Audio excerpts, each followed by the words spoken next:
যে রব জালেমের জুলুম থেকে বাংলাদেশকে মুক্ত করেছেন, অন্যায়ের বিরুদ্ধে ন্যায়ের বিজয় দান করেছেন, এই বিজয়ের পরিপূর্ণতার জন্য আগামী দিনে বাংলাদেশের সর্বস্তরের মানুষদেরকে যেন ঐক্যবদ্ধভাবে কোরআনের পক্ষে রায় দিয়ে কোরআনকে বিজয়ী করার জন্য যে ভূমিকা পালন করা দরকার, ঐক্যবদ্ধভাবে সর্বস্তরের আলেম ওলামা কোরআনের শাসনকে বিজয় করার তৌফিক দান করেন।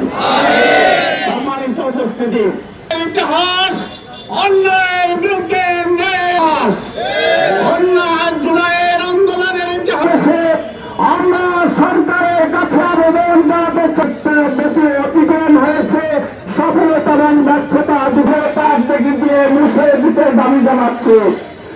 ইসলামের পতাকা বিজয় করা নিশ্চিত করার মধ্যে দিয়ে এই জুলাইয়ের আন্দোলনকে সফলতার সার্থক করার চেষ্টা করি।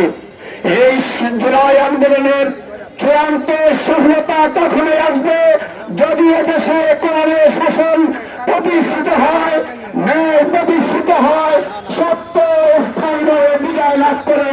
সেজন্য জুলাই আন্দোলনে যেমন সর্বস্তরের ঐক্যবদ্ধভাবে আন্দোলনকে সফল করেছে, আগামী দিনের নির্বাচনে সত্যের পক্ষে রায় দেওয়ার জন্য সর্বস্তরের জনতাকে ঐক্যবদ্ধ করার ভূমিকা পালন করে এবং আজকের এই গণমিছিলকে সফল এবং সার্থক করার জন্য অভিনন্দন জানিয়ে আসসালামু আলাইকুম ওয়া বারাকাতুহু।